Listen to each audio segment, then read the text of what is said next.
For this very important event, yes, I've met with my colleague here online, and it's so great also to meet with people in real and to have direct discussions. I can't just repeat it because it changes everything. So thanks a lot to Victims Support Europe for organizing this event, also to the EESC for welcoming us and hosting us, and of course to Commissioner Renders, who is always with us when it comes to discussing victims' rights future. It's also a very important moment, political momentum, to bring the issue of victims' rights at the top of the agenda and the political agenda. 10 years after the adoption of the previous directive and 2 years after the publication of the strategy on victims' rights, and also a few months now before the new directive is published. I would like to start our exchanges with a more personal story.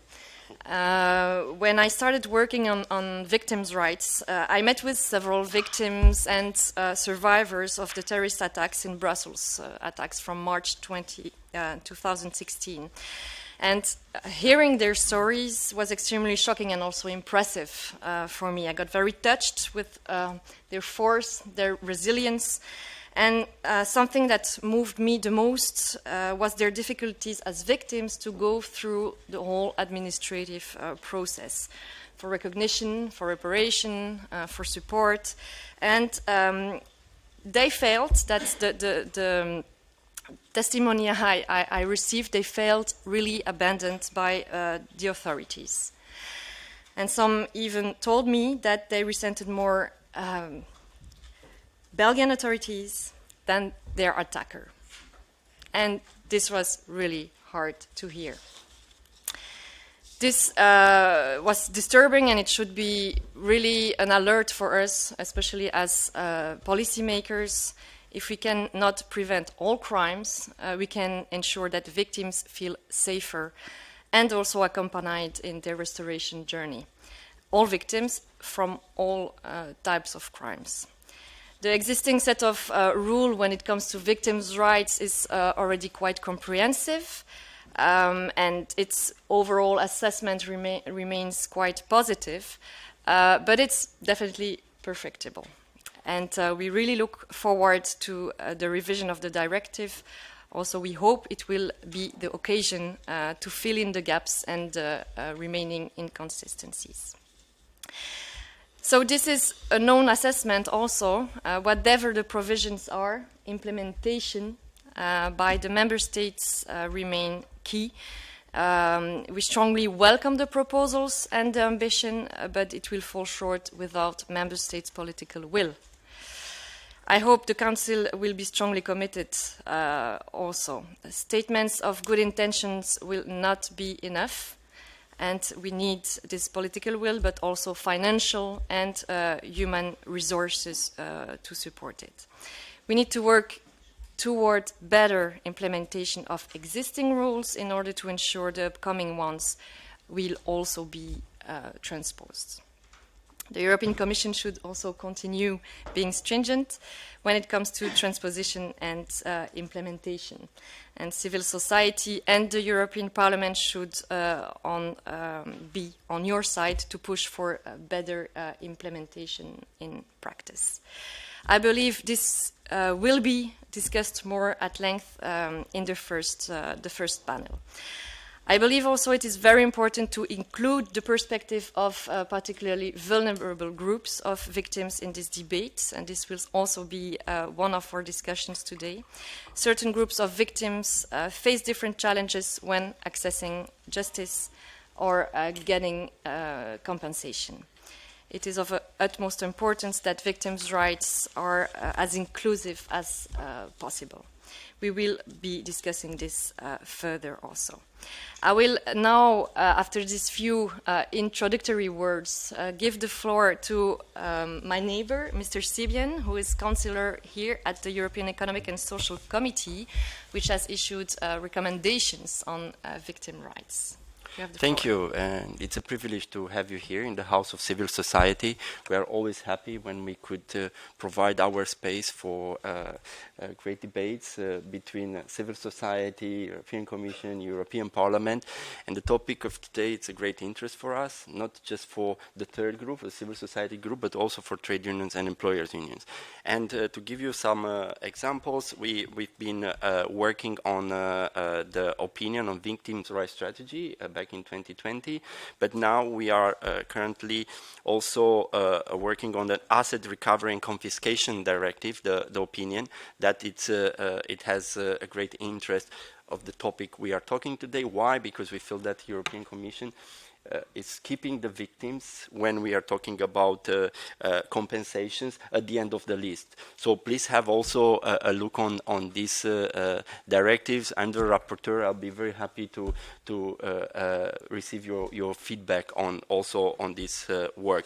Now, going back to the victims' rights strategy, of course we salute the strategy, but I would like to point some areas where I hope the directive will do a better job. First of all, it's we need that in order to have a strategy that will have the results we all hope. We need always, in our opinion, a clear action plan with details on how and when to implement action and what outcomes are expected. Otherwise, we will always, it will be difficult to evaluate at the end of the 5 years what would have been the impact. We also feel that it's lack of coordination between this strategy and other strategy. We see that it should be a good coordination with the gender equality strategy, with the EU strategy to fight against child sexual abuse, the equality strategy, the EU framework for national Roma integration strategy. So when we had the public hearing, we felt that between us and between different bodies coordinating this European Commission, it's a lack of coordination. Another issue is the data collection. With the victims' rights strategy, we had really big issues when assessing, the level, because the way that the national level the collection is done, is not the best. And this is also the case now on asset recovery when we are talking about victims. The same problem with data collection. Another issue that we look upon, of course, it's funding and how this area is supported by the European Commission EU funds. And generally, if we're talking about structural funds, or even if we are talking about the new tools of the European Commission, for instance, with the last programs, we have an issue with co-funding. 20% at this period of time after COVID and with Ukraine, for instance, for countries in Central and Eastern Europe, like it's my country, Romania, it's very difficult for NGOs working in this area to come with 20% co-funding. For instance, my organization, we're a grant-making organization, and during this period, for all our grants we provide, we took out the co-funding. It's not mandatory. So we are expecting, in these issues, there's some flexibility for the civil society in regards with the funding. And there are many technical issues that we put forward on our opinion regarding the training should be not be limited just to judicial and or law enforcement authorities. The provision of EU funding to national victim support organization and community-based organization should be complemented by enhanced cooperation between civil society organization and local and national authority. This is a problem. In the public hearing, we found out that, local authorities, they don't commit to this. They left all the issue to the NGOs when we talk about services, when we talk about shelters and so on. Also an issue that we tackle in our opinion is the national campaigns to raise awareness of victims' rights should be adapted to the needs and specific characteristics of particularly vulnerable communities, including EU national refugees and asylum seekers. So this is, in a nutshell, very briefly, some of our recommendations, and we will be very happy to work with you on the new directive. And always when you need a space to meet and debate, we will be happy to host you and to provide this space. So thank you again for being with us today here. Thank you very much. And without further ado, I will now pass the floor to Commissioner Reinders, in charge of justice, rule of law, and consumer protection. You have the floor, Mr. Commissioner. Well, thank you very much, and good afternoon, ladies and gentlemen. First of all, I would like to thank the MEP Saskia Bricmont and Victims Support Europe for organizing this event, and many thanks also to Mr. Simeon for hosting us in the European Economic and Social Committee. Like you said, ensuring that victims of all crimes can fully rely on their rights is a priority for me as European Commissioner for Justice. And as you know, in 2020, the European Commission adopted its first EU strategy on victims' rights, which constitutes our guiding compass in this area. And it's true that we need, of course, to organize a good coordination between the different strategies. But when we have such a strategy, it's to organize some actions, and this strategy about the victims contains a list of actions for the Commission and for the Member States up to 2025. So we are now halfway, and we can already put forward some achievements.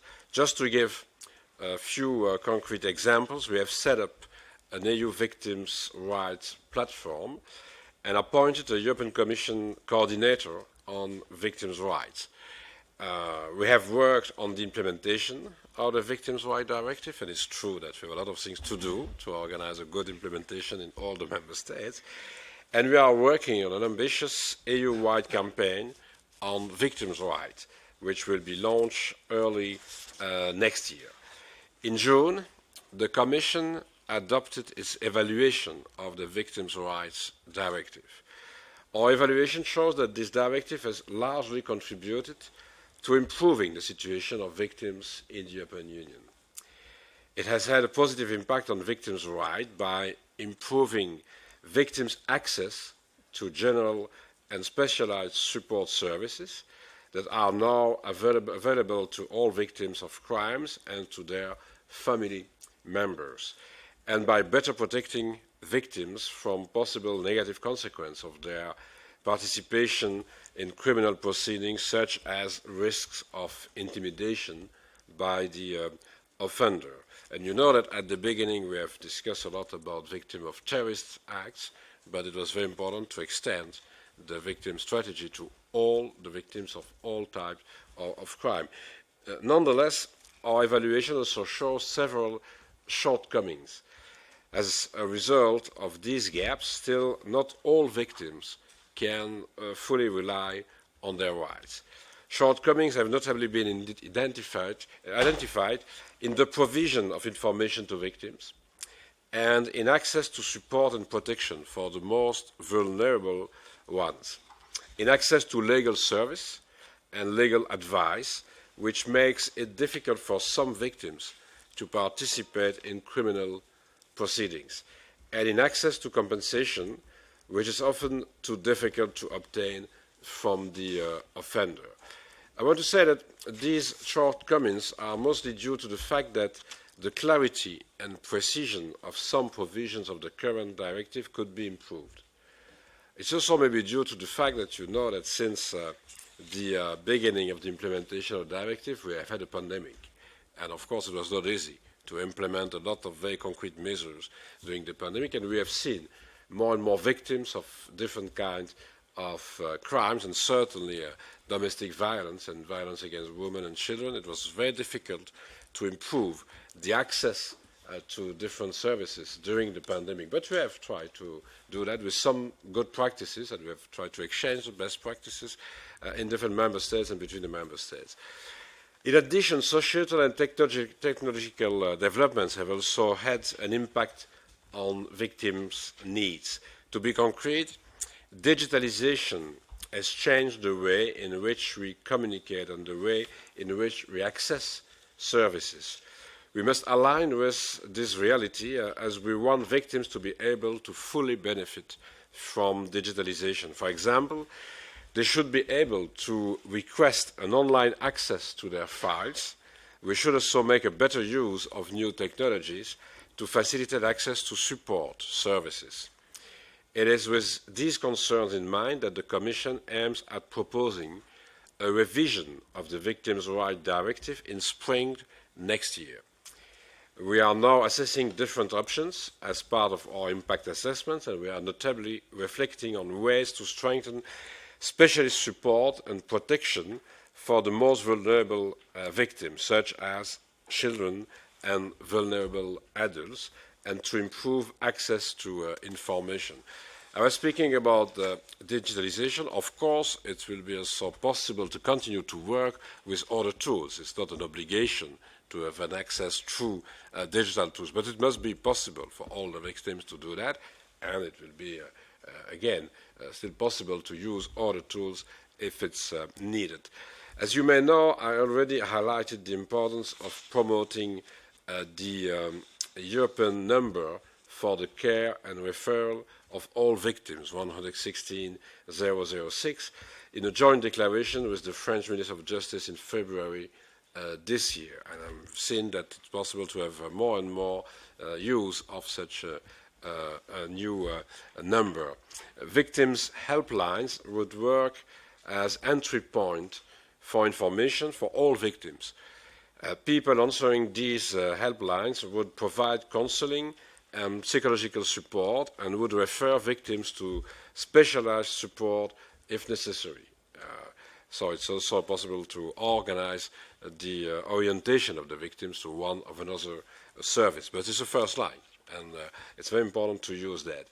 But such helplines can only be successful if supported by the necessary infrastructure. That is why another amendment that we are considering relates to the setting up of national coordination mechanism that would support the functioning of these helplines and coordinate the actions of all actors involved.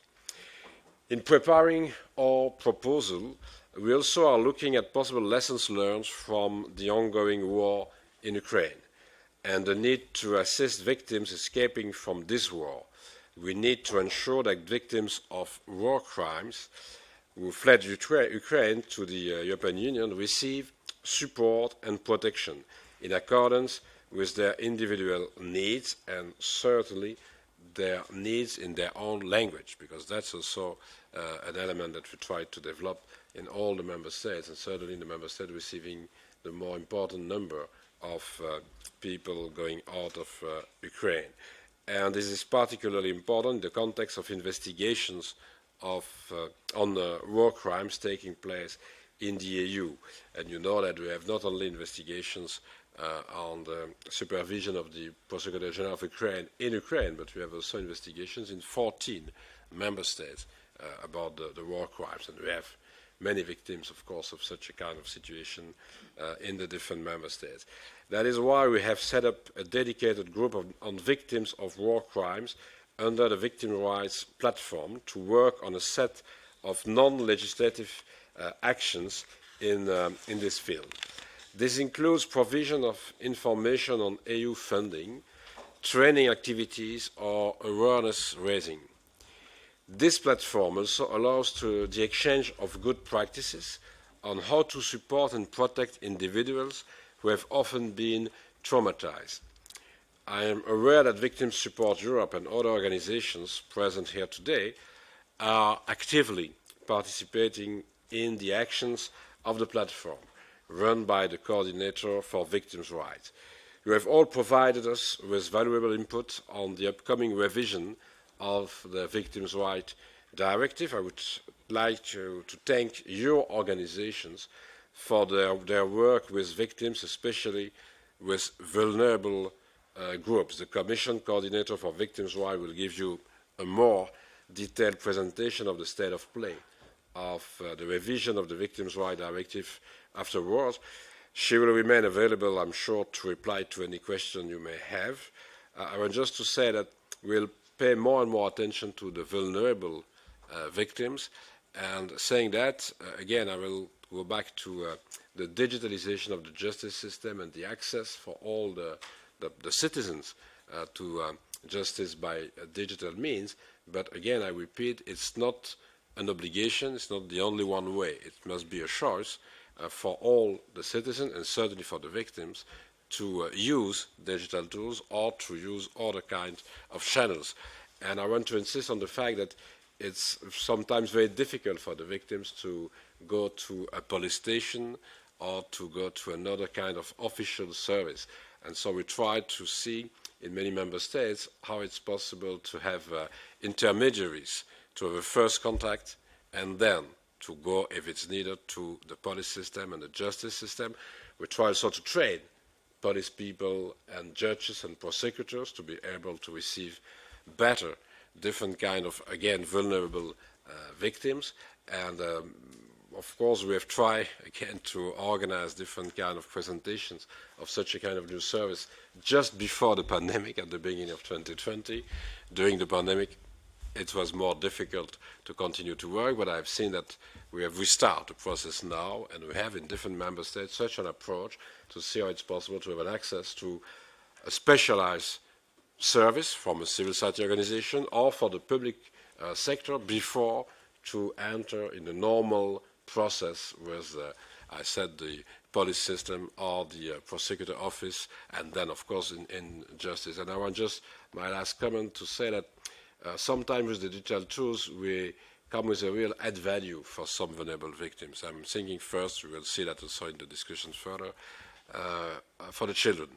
Because if you need to organize a testimony of some children, it's very useful to do that by video and to do that once, and not to ask to children to repeat many times the same elements about a crime or a violence against them. And so we need to be very attentive about the positive part of the use of digital tools and sometimes some risk that we have. And so again, we'll be very attentive to that. So thank you very much for such an opportunity to explain what we have organized since the beginning of our strategy, what we want to achieve with the revision of the directive, but also we are all the time very open to receive your remarks, observations and proposals, and it will be, I'm sure, already also the case at the end of this meeting today. Thank you very much. Thank you very much, Mr. Commissioner. It's very interesting to hear from you and to hear some insights about the revision of the directive. And I'm sure, as you said, that we'll have the opportunity to dig into the different elements that you've mentioned. I think it's very important to hear from you that all victims of all type of crimes will be included and considered with focuses on particularly vulnerable victims, and that the intention is really to address the shortcomings and to build on the strategy and to go deeper into it. And I think we here have a proof that we can also work hand in hand from Commission side, from parliamentary side and civil society side. And I think this is a very important message already politically towards the victims themselves. And that now we'll have probably to lead the work also towards our governments and towards the Council to make them join this whole initiative and work. Thank you very much to you. And without further ado, I will give the floor to, thank you, Mr. Commissioner, to Levent. Levent Altan is Executive Director of Victims Support Europe, and you will launch the National Framework for Comprehensive Victims Support paper. Bye. Thank you. And Levent will also moderate the first panel. You have the floor. Thank you, Saskia. And good afternoon, everyone.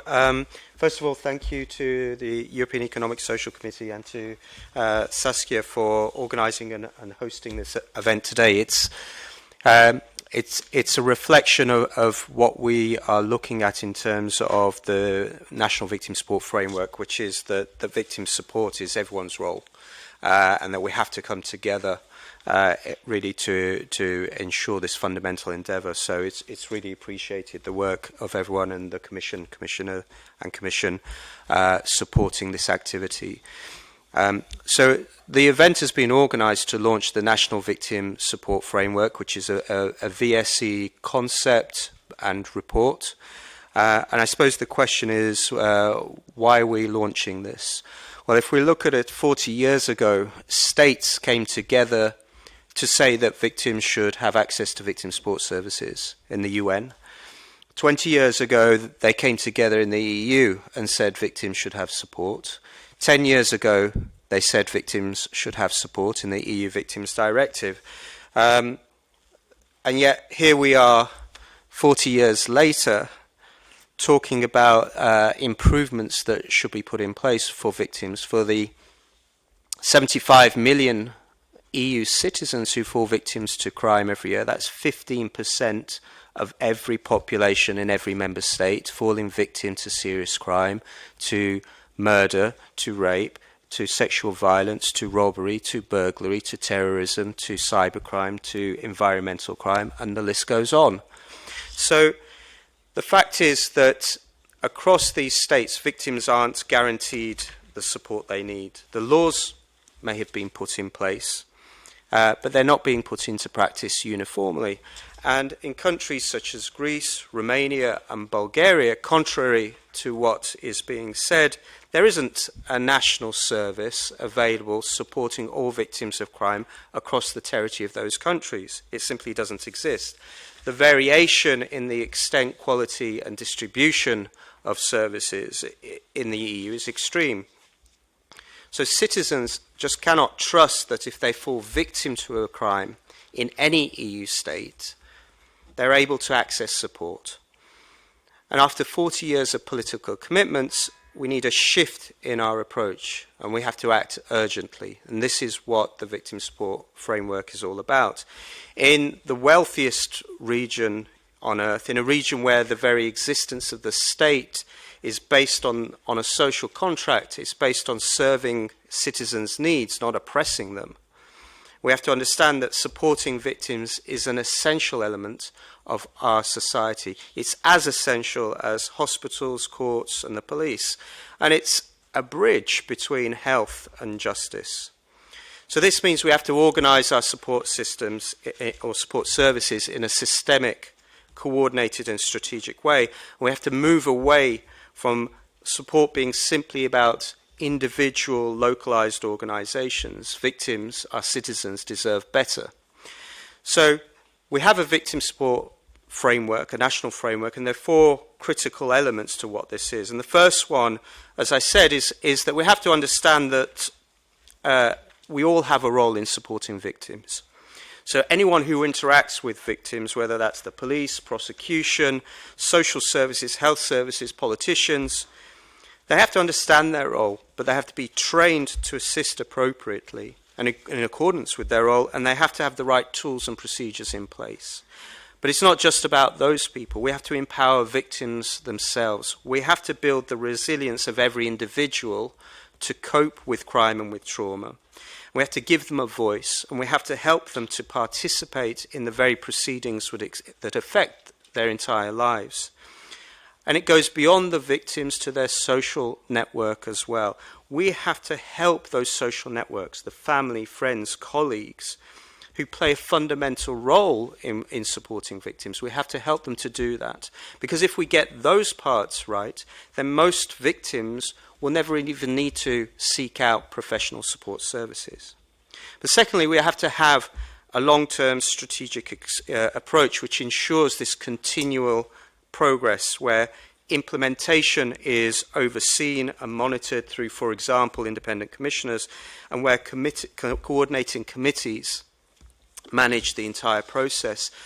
And the European Commission has already, as you've been hearing, has already recognised that in itself. It has set up, for example, an EU strategy. It has a coordinating platform. It has a victims coordinator. The European Commission has recognised this, and our states have to recognise it as well. We have to move away from start-stop policies of the past driven by short-term political aims, are driven by high-profile cases.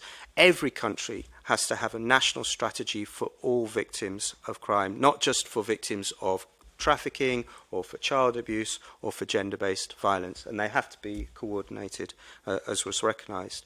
And thirdly, we need to make sure that the professional support services, that's these generic, general, universal services and the specialist ones, that they exist across the whole of every country, that they work together harmoniously, and that they can be accessed through these multiple channels, as the Commissioner said, for example, through 116006, and that they have to be organised according to agreed European standards. So we have to make sure that these specialist services are available, whether delivered through the generic services or through specific ones. But we have to make sure that the focus on specific groups is not at the cost of all victims. There has to be a strong foundation for all victims of crime, a system which isn't actually fragmenting assistance, but brings it together. It's a system which doesn't create a hierarchy of victims, where some victims are more important, or even worse, where someone's pain and suffering is considered less important than another victim's. So if a service or right is necessary for all victims of crime, then it should be provided and available for all victims of crime. The design of support shouldn't be based on creating an ever-increasing number of individual organisations for an undetermined list of victims. That shouldn't be the default. We have to address the specific needs of each one of these groups of victims, but not necessarily through this fragmented process. And we have to follow fundamental principles in achieving that, such as timeliness, do no harm, free access, specificity of the assistance. So it means specialist and generic services operating together within a single ecosystem of support, complementing each other, not competing. This is the fundamental element of a victim support framework. And finally, it means having in place the implementing mechanisms. Yes, we need to have the laws, but we also need to have the funding, the referral systems, the communication platforms, the awareness and education about services. And no member state can claim that the funds don't exist for these services. There are multiple mechanisms that exist to support that funding, which never have to touch on government's budgetary allocations. That's through additional fines on criminals, surcharges, confiscation of criminal assets, reductions in salaries of prisoners, and much more. And let's not forget, every act, every cost towards helping victims is an investment. Every assessment that we see shows that for every euro spent on support, our societies get back between 5 and 15 euros. For every million euros you spend on support, you save 15 million euros. So the victim support framework is about putting victims first. It's every single victim matters, no matter who they are, no matter what the crime. And the framework is the recognition that after 40 years, we need a fundamental shift in how we think about how to organise victim support. An essential service, such as victim support, should be treated as an essential service. It should be funded and organised as an essential service. So yes, we have to celebrate and recognise all of the achievements of the last 40 years. But we have to know that every single minute there's another victim who's facing their suffering alone and who doesn't have access to the services. We have to make sure that no victim today is forgotten in the future. This is the fundamental objective of the victim support framework. Those 4 elements are something that we would like to see introduced within the EU Victims Directive, within EU action and at the national level. And today we're going to hear a little bit more going beyond those words to hear what different organisations are experiencing at the national level. So without further ado, I'll hand over to our speakers today. I have the great pleasure of introducing, first of all, Katarzyna Janicka-Pawlowska, who is the EU Coordinator for Rights in the European Commission. I'll invite her to come over. We also have Miren Spirek, who's the Executive Director of Victim Support in Croatia. Miren, would you like to join us? We have 2 seats there, and we have one over here. And we also have Frederico Marques, who's the Chief Operations Officer and Senior Advisor for the Portuguese Association for Victim Support, which is APAV. So I have the great pleasure to introduce and invite Kasia. Thank you so much, Lev. Good afternoon, everybody. First of all, I would like to join the Commissioner in thanking the organizers for this very important event. As we are in the middle, yes, thank you. As we are in the middle of a very intense work on the revision of the Victims Rights Directive. Indeed, both the timing and the topic are very pertinent. So thank you really for having us all today. Commissioner Reinders has already presented the general aspect of the revision, of the Commission's vision for the revision of the Victims' Rights Directive. Let me now dwell a little bit more on two aspects. First, the problems that still hinder victims' abilities to rely on their rights in the EU, and second, the solutions that we are considering right now in the Commission for solving these problems. So, indeed, the evaluation has shown that the directive overall is a good instrument. It has largely met its objectives, but the evaluation has also indicated shortcomings, important shortcomings, in all 5 main areas of victims' rights in the Victims' Rights Directive. First, when it comes to access to information, the information provided is often not complete, it's not timely, does not respect the requirement of the right to understand and to be understood. When victims receive the information from the first contact authorities, which is the police, very often this is a crime scene. So these victims are traumatized. They are not in an ability to really comprehend all long list of information being provided at this very moment. Also, the studies have shown that only 30% of children and only 25% of persons with disabilities receive the information that they are able to understand. And this is mostly caused by the fact that the directive puts a disproportionate burden on police, with obliging the police to go forward with this very, very long list of information. So indeed, we need some kind of an intermediary. We need someone else who will also be able to provide all this kind of information to police. Secondly, another important problem. When it comes to victims with specific needs, they do not always benefit from a timely assessment of their needs for protection. So as a result, they are not in a position to benefit from the adequate protection. The individual assessment, as it currently states in the Victims' Rights Directive, really needs to be improved. It often comes too late in the proceeding. It does not involve victim support services, and it neglects the risks emanating from the offender. The third problem, vulnerable victims often cannot rely on specialist support, such as prolonged psychological support that is free of charge and available for victims for as long as necessary. Also, the targeted approach for child victims is often not there. Indeed, the child-sensitive approach is still an issue in many member states.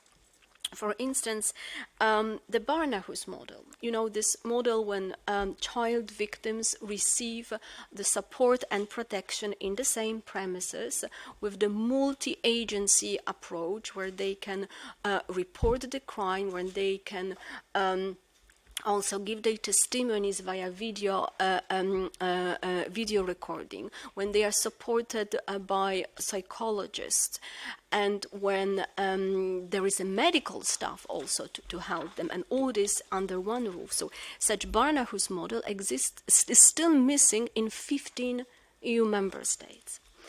The fourth problem is that victims' participation in criminal proceeding is often difficult or even impossible. Indeed, the Victims' Rights Directive fails to ensure that victims receive legal or administrative support. And in some member states, victims lack remedies to challenge decisions, even if they concern them directly.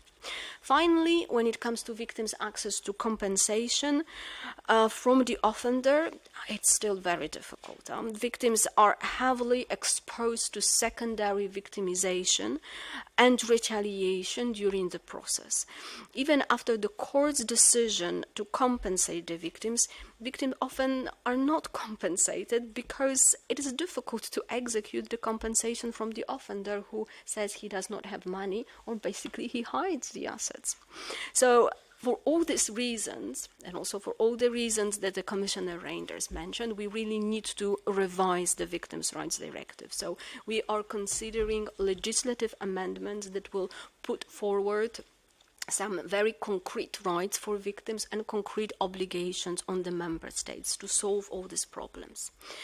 We are assessing different options, and we see very, very clearly that to address the complexity of the issues we are facing, it is crucial to ensure that all people who come in contact with victims work hand in hand to ensure that victims can rely on their rights. And that's why ensuring cooperation and coordination also at the national level is really the main aspect that we take into account when assessing different options. Involvement of victim support organizations in this process is absolutely crucial.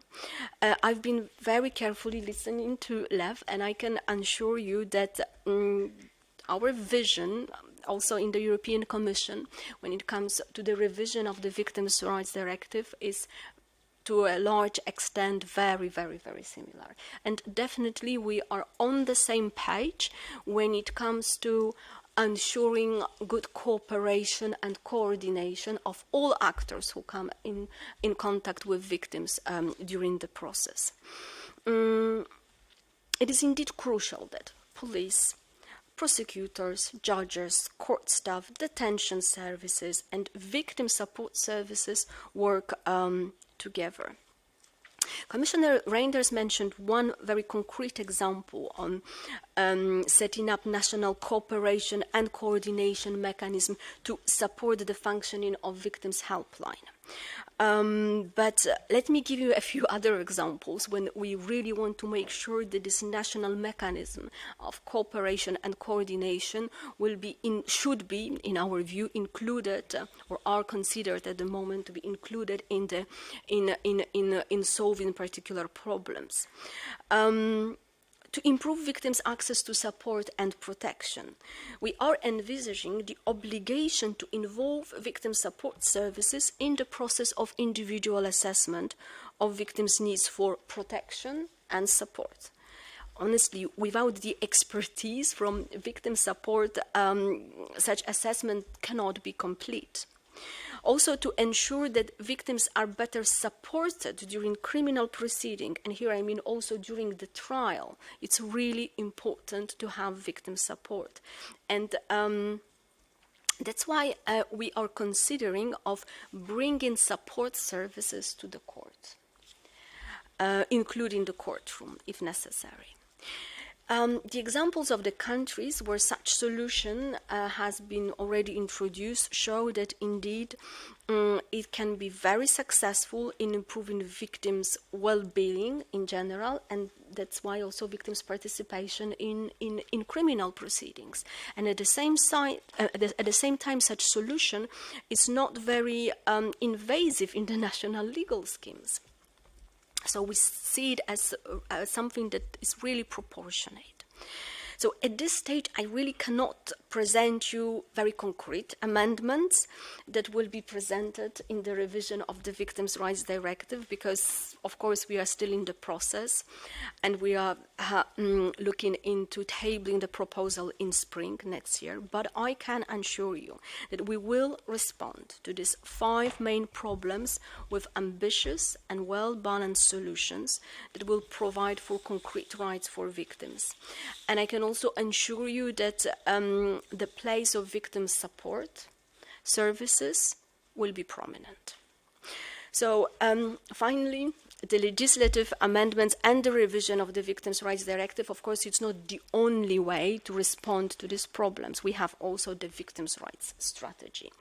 And it is with the area of non-legislative actions that we also need to work to solving these problems. And this is via issues such as awareness raising of victims' rights, such as providing for financial possibilities and funding, also at the EU level and at the national level, that we need to work on solving these issues.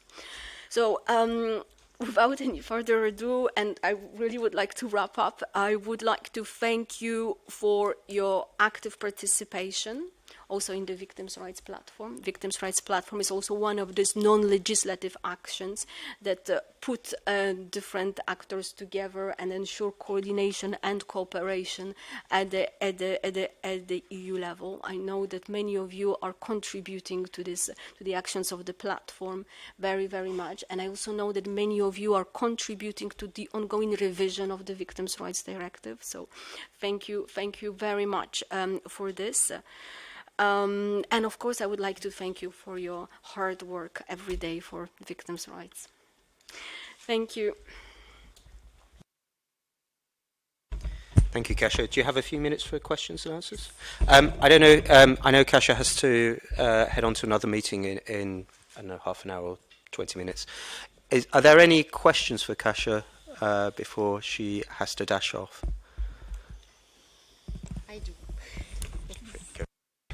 I have a concrete question, even though, thank you, first of all, and thank you for your work. I think you're doing already a good job, and also by being open to the different voices, and that's very precious.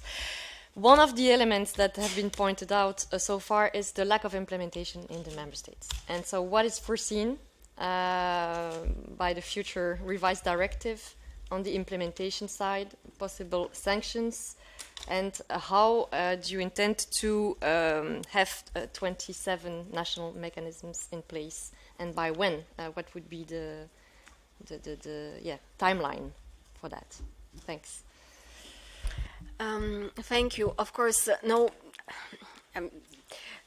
the law is as good as it is implemented, as it is applied. So even the best laws would be really nothing if they wouldn't be well implemented and applied. And it is very important for us in the Commission. At one point in 2016, I think we had 26 infringements opened against the member states for incomplete transposition of the Victims' Rights Directive. By now, we have closed all of these infringements but one. There is only one member state still on our list. So I must say that when it comes to the transposition of the current directive, a great effort has been done by the member states. They have managed to transpose the essential element of the victims' rights correctly. So we see that our role as the Commission is kind of done when it comes to this particular instrument. It has fulfilled its objectives. It has been exhausted somehow. Now, of course, there is lots of space for improving of its application in practice by going beyond the minimum standards, by also making sure that these standards which are already in law in the member states are being applied in practice. So this is also an issue of rule of law that is a little bit beyond the very issue of victims' rights. And we are working with the member states. We are working with the European Network of Victims' Rights, who is very actively working on this, also exchanging good practices on how to implement the Victims' Rights Directive. But we see that we need really to push the member states a bit farther with the revision of the Victims' Rights Directive and show them, this higher standards. So we can work together by also when the Commission will have the necessary tools to require these higher standards from the member states. We see that it should come from the revised directive of victims' rights. Thank you. Thank you, Kasia. Any other questions? Yes, we have a question at the back.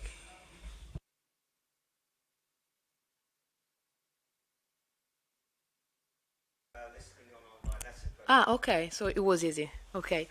Yeah, no, just a very, very quick question on, you said that you need someone else, we need someone else other than police while giving information to the victims. But I was wondering, I mean, when the crime happens, like, and the police immediately meet the victims, let's say so, like, so when the crime has just happened, let's say so, how is it concretely possible to have someone else other than police there ready to give the information to the victims? So, like, concretely, how is it possible? And also, if I may ask, you also said that you were thinking to make mandatory in the individual assessment phase let's say, to make also victim support services participate.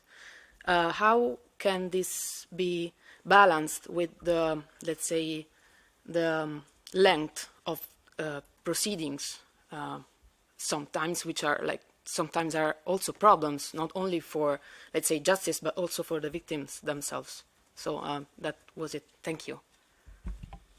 Thank you so much for these pertinent questions. When it comes to access to information, we of course do not intend to discharge completely the police from its obligation. Police will be always obliged to provide the information to victims as listed in Article 4, Paragraph 1, now in the Victims Rights Directive. So at the crime scene, victims will be receiving all information from the police, but the police should not be the only actor who is obliged to give this type of information to victims. That's why we really would like to introduce, we are considering introducing this idea of victims helpline, which in addition to giving emotional support and also referring victims to more specialized services, would be also providing the information to victims, in addition to the obligation of police. So that's one thing. Now, when it comes to individual assessment and involvement of victim support, of course, a good work of balancing will need to be done here. We don't want victims not to be better off because we have introduced additional elements in the process. Victims should really benefit from this, also in relation to time. That's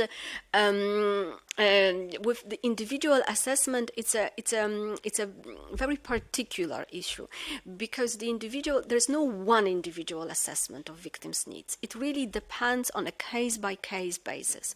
One victim will need a very thorough individual assessment with all different actors, and the individual assessment should be also executed at different stages of the proceeding.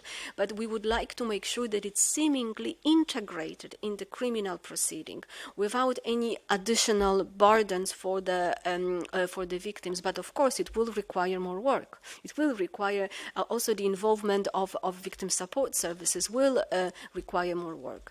So I cannot give you, like, there's no one miracle answer to this. I don't have it, how to make sure that it will work perfectly in every case.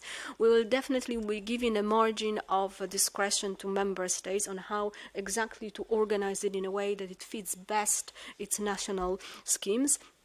And then, of course, whether it is successful in practice, it will depend very much on particular actors and the willingness to work smoothly and speedily together. Thank you, Kasia. A bit further on what you said, should we understand that the revised directive will go as far as providing more guidance and a detailed overview on how member states could implement high quality standards and put in place accessible, fair and effective tools to support victims in their access to such restorative services? Indeed, that's the idea, but we would rather avoid guidance as such because that's not really appropriate for a binding tool of a directive. We will be trying to be as clear and as precise in making sure that concrete obligations are in the directive, but then, of course, certain margin of maneuver should be left to the member states. One idea that we are considering is to impose an obligation on the member states to come up with very concrete protocols to deal with particular issues. And such protocols, we are thinking, they should be set up within the scheme of the national mechanisms of coordination and cooperation. So with the participation of all actors, including civil society and support services in particular. I'm conscious of the time. Maybe we just take one more question and then we have to move on because I think we're quite late. Thank you. Is it maybe a solution, different approach to each member state? Because it's good to have, let's say, directive for each member state, but each member state have different national order, and working in Croatia for victim support and witness support system, I noticed that even in different regions there are different approach with the different NGO. So is it maybe some way good to some way approach to each member state with the specific measure or something like that, because maybe it's not applicable, how to say, it's not possible to apply everything in this each member state, how it's written like on the general level. Well, thank you. Well, the role of a directive is to impose minimum standards on all member states, the same minimum standards on all member states, and then to oblige member states to achieve certain concrete results with these minimum standards, but to leave the member states a margin of discretion on how to achieve the standards in a way that indeed fits best the national schemes. So that's not something that we can do with a directive. The directive will be for all member states exactly the same. If you think about concrete recommendations for different member states, then it's the work for civil society organizations of Victims Support Europe, maybe, you know, the Vucciare report, for instance, goes into some recommendations in relation to particular member states, but it's not the role of a directive. Thank you. Thank you. I think we could ask 100 more questions of Kasia. Thank you also for being open about that.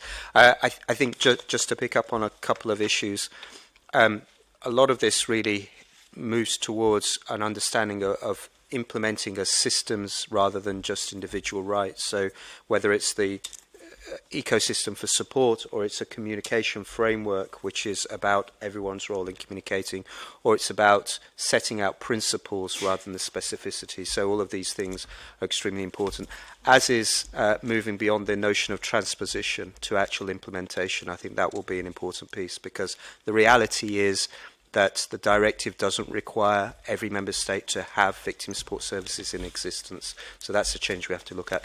Let's move on now. Thank you, Kasia.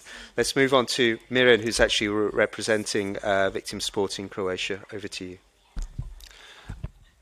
Good day, or good day, everybody. Thank you, Victim Support Europe, for inviting me to this panel, and also allow me to extend the congratulations on developing and creation of this national framework. But also, if I can be subjective, for all the support that you give to the Victim Support Croatia, because we are the members of the VAC from 2012, and since then you also influenced a lot on our work, on our standards, on our quality, and if you wish, also influence partially on our national strategy in the Republic of Croatia, because we do have national strategy for the support, which includes all relevant actors in Croatia, from the ministries to police and others. We are currently in the process of revision of the national strategy for the upcoming years, so this national framework will be an excellent document for this development. Today I would like to emphasize more about victims' needs, resilience and social support network. It's an excellent piece that in the national framework we have stated that victims' needs are respectful treatment, recognition I would say, the recognition of the victim and of the crime, because in certain aspects, some authority neglects the crime itself. And then it has a precaution and some measures on the victim itself. Then we have the access to justice, support, compensation, and restoration. But according to experience of the Victim Support Croatia, the protection measures are very important in the recent years. We have the breach in certain protection measures. We have a lot of victims killed because of the breach of the protection measures, and personally this is something that we should be working much more with police and others. The victim-centered approach system is excellent, needs tailored support is also. But I wanted to say in the aspect of Croatia that I started providing support to the victims in 2011, and since then and today, to support victims and comprehensive work have expanded gradually. Today, most of the NGOs lack in quantity of the professional support providers. Why I'm saying this? Because if you have one or two legal professionals providing support, then those persons or people have to be very knowledgeable, experienced, have excellent knowledge in many areas to support victims in legal matters. This is where we have problems, especially in gender-based violence and domestic violence. Well, it brings a large aspects of legal support. That's why we have, or we should have, additional funds to employ such professionals, not to lose them in between. And what I wanted to say at the end of this part about victims' needs is the individual needs assessment. In Croatia, we have, let's say, successfully adopted individual needs assessment in 2017. It became part of our criminal procedure code, and it's now currently in the revision. It stated that the state actors like police, prosecution, and judges should and will provide individual needs assessment in communication with victims. In the first year, we had some problems with the judges not willing to do this, but practice over the years now showed that this is an excellent tool. We really should promote it on the EU level, because it's not only talking about specific, as a speaker before said, it's not only specific needs of a specific victim in front of the police, prosecution, and judges. It is also about risk. It is about entire situation. It's about how to support, and if you wish, it's then the victim-centered approach in this case. So I would really like to recommend that this tool be either upgraded or really promoted to be used across Europe. When we talk about resilience of the victims, I would like to congratulate in the piece of the national framework that it is parts of the personal characteristics of the victims. It is part of the culture and tradition, social interaction, and of course, if she or he has any kind of disability. But in general, we do not talk a lot about victims' resilience. For example, in Croatia, this is still very underdeveloped. I would say that maybe we are in process of the prevention program, but we are not talking so much about what should we do or make that the victim become resilient. When I read your national framework of Victim Support Europe, you state that this should be started from an early age, from the school. Yes, I agree. And this is what we lack. So we really lack the programs where we would teach children and later students or people how to manage in stressful in life. And unfortunately, the statistics says that prior or later, someone from us would be the victim, that when this situation comes, we are at least semi-prepared for this situation, because what we have now, that the victim is not only that do not want to file a complaint against the perpetrator, but she is very reluctant to stay in a criminal procedure. And at the end, when the criminal procedure ends, we have additional problems, how to support this to victim, how should we return her to the everyday's life. In Croatia, gender-based violence and domestic violence NGOs do work a little bit more with victim in their path of resilience, trying to do the self-employment of the victims, try to change the qualification of the victim, try to financially fund the victim for a certain time so that she can become much more secure in herself and she can move from the perpetrator and others. But I would like to recommend the same what national framework also recommends.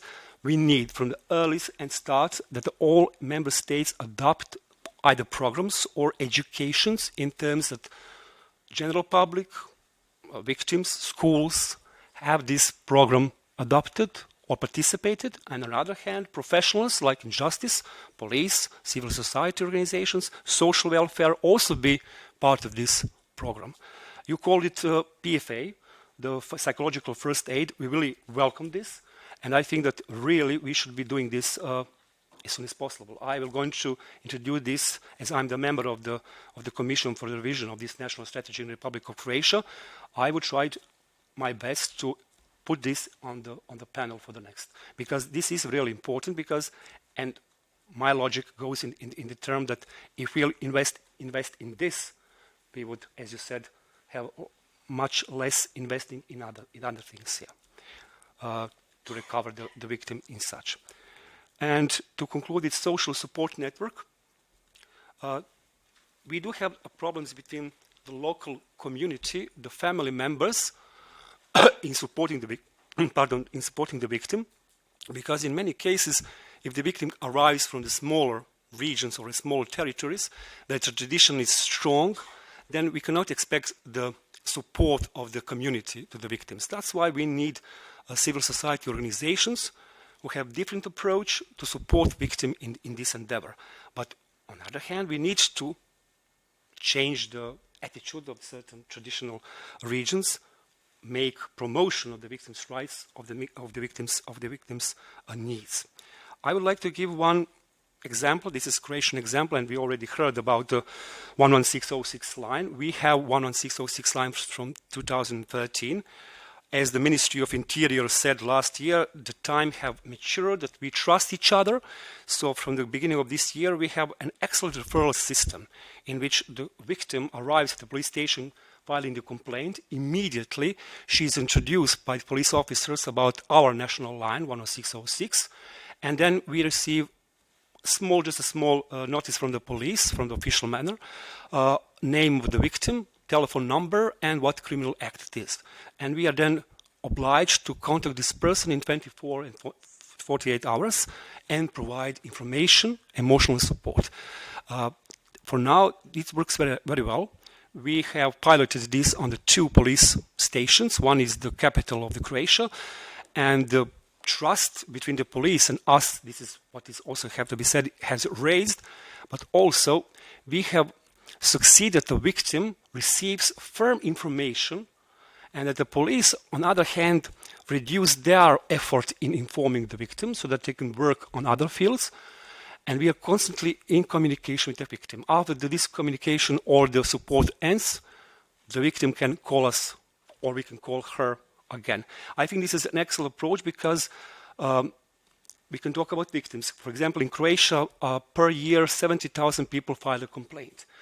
When we see the statistics of the government and the NGOs, we cover less than 20% of the victims. This system will help us to reach even those victims that are thinking, are they going to call, should they need support? Because many victims also think, I don't need support now.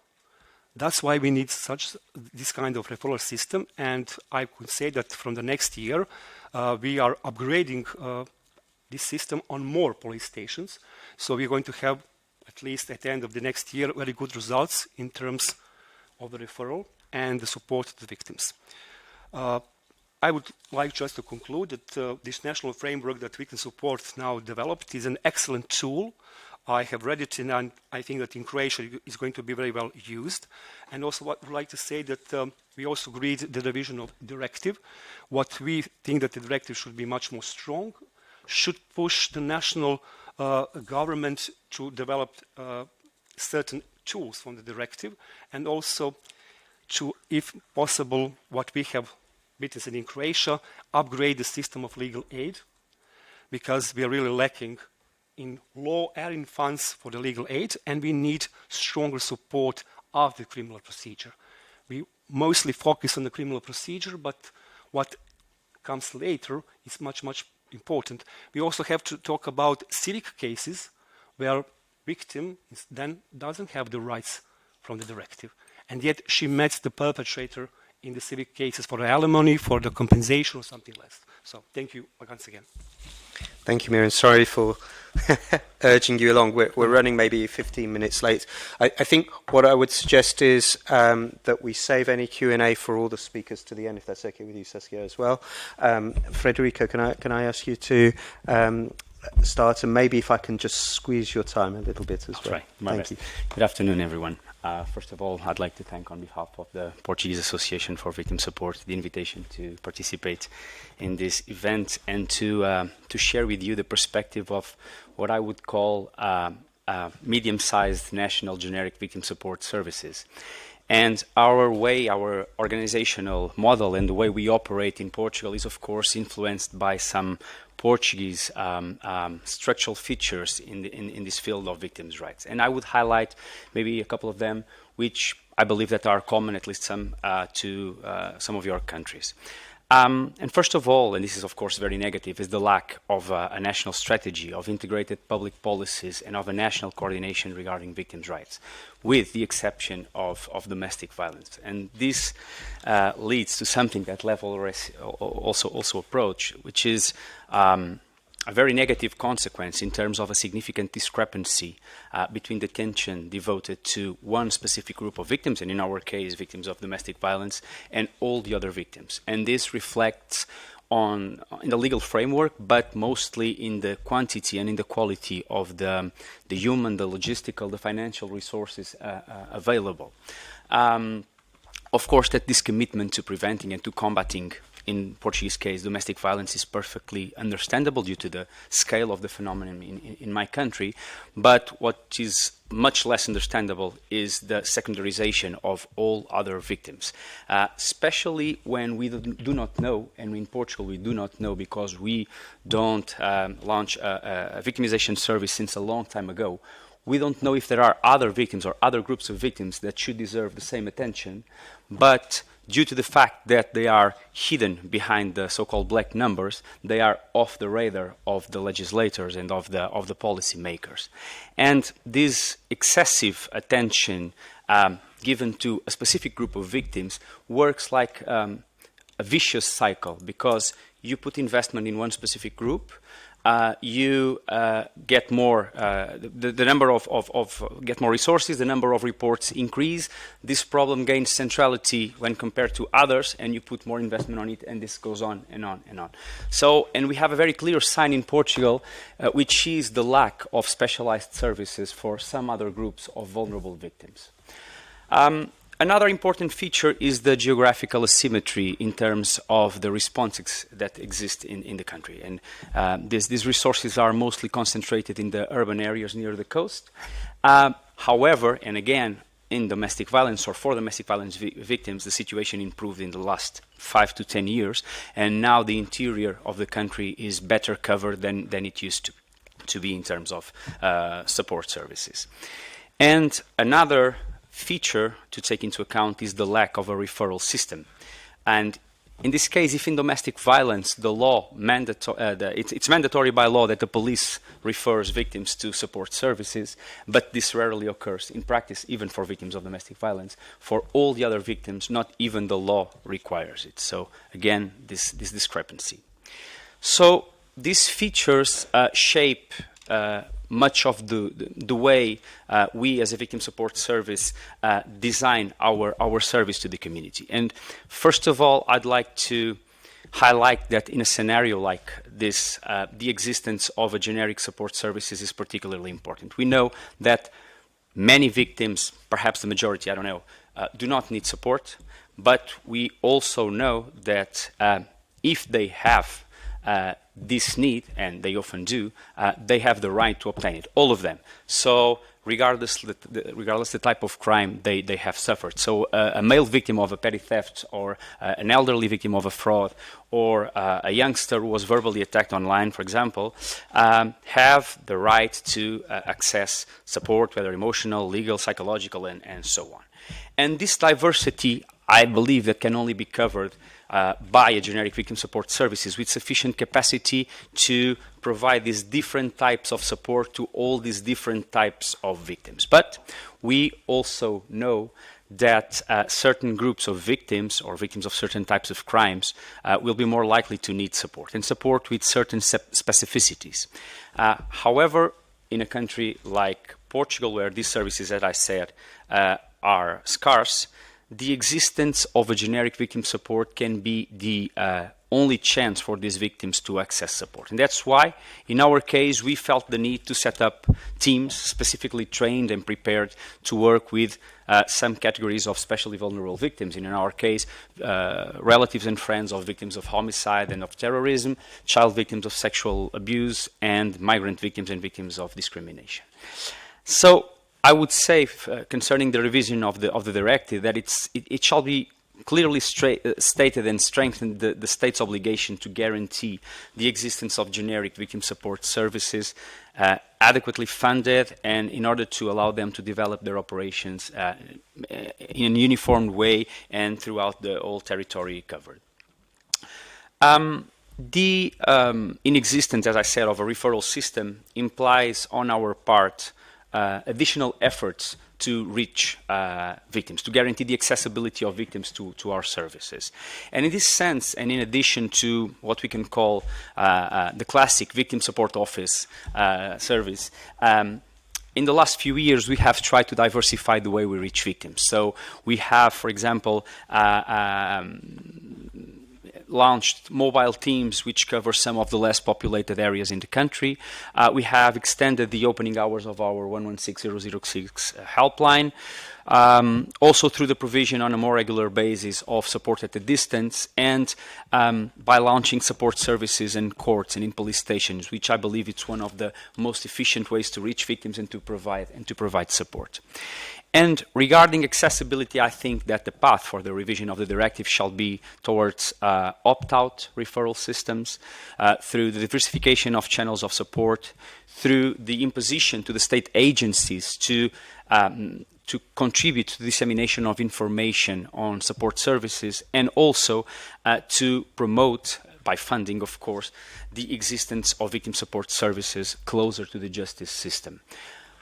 Being through the autonomization of the right to accompaniment, which I think it's a very important right that should get more importance in the revised directive, but also through the creation of more support services in courts and in police facilities.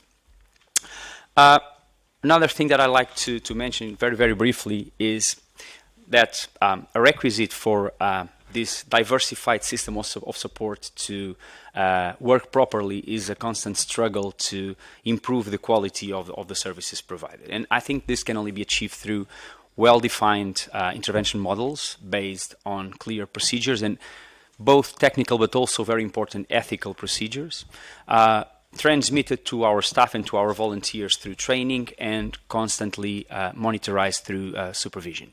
And one of the biggest challenges that APAV has embraced in the last year, and it is still ongoing, is the creation of scripts, specific scripts for our staff and our volunteers to use during meetings with victims, to make sure that every information that we need to collect is collected, to make sure that every information that we have to pass to the victim is transmitted, and to make sure that every task that we can perform in order to support victim is not forgotten. But as you can imagine, this is not an easy task, especially because of the multiplicity and of the complexity of the situations we deal with.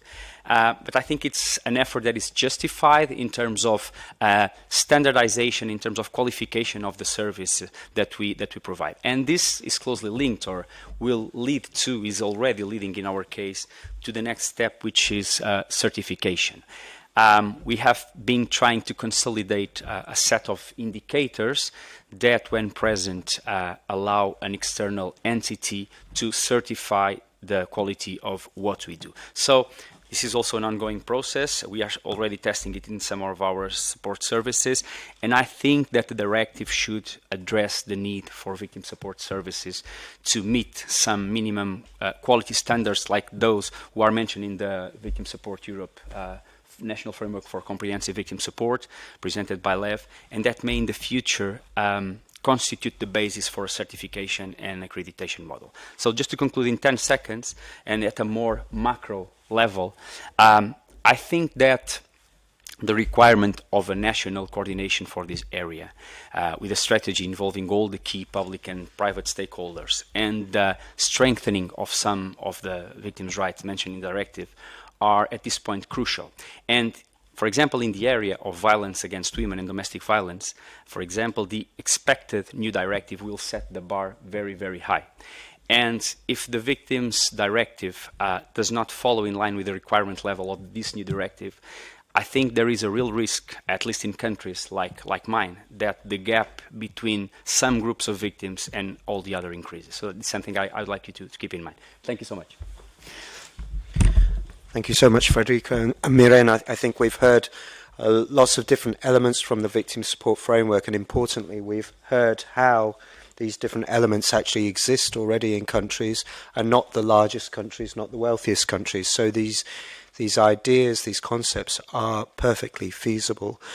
So we heard this round has been really about that overarching approach.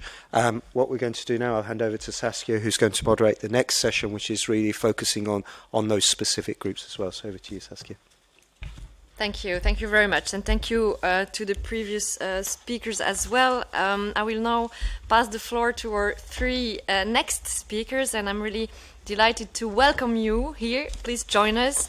Alina Smith, Deputy Director at PICUM, and you will talk about the interaction of undocumented migrants and refugees with the justice system from their first contact with police, and the challenges, of course, accessing these to trial and the link with victim support services. We will also hear from Alejandro Moledo, Deputy Director and Head of Policy at the European Disability Forum, and also from Dan Christian Gattas, Executive Director of the Organization of Intersex and International Europe. So welcome to the three of you, and Alina, please, I'll give you the floor right now. Thank you very much, Saskia, and also to Victims Support Europe for the event, for the invitation. So maybe just to start by saying that I think it's very important to recognize and acknowledge that the existing Victims Directive, 10 years old as we've heard, already recognizes very explicitly that it applies to all victims regardless of their resident status, and without discrimination on any other basis. And also that the Victims' Rights Strategy of a couple of years ago very importantly recognizes undocumented victims of crime as among the groups of particularly vulnerable victims. So I think that's really important to already understand before we go any further. At the same time, how do we understand vulnerability then in the context of undocumented people, or people we might say with insecure resident status? So that means people who may have lived somewhere a long time but don't have a formal authorization to live or work where they are, or whose status is dependent or conditioned on a relationship they have with an employer or a spouse, for instance.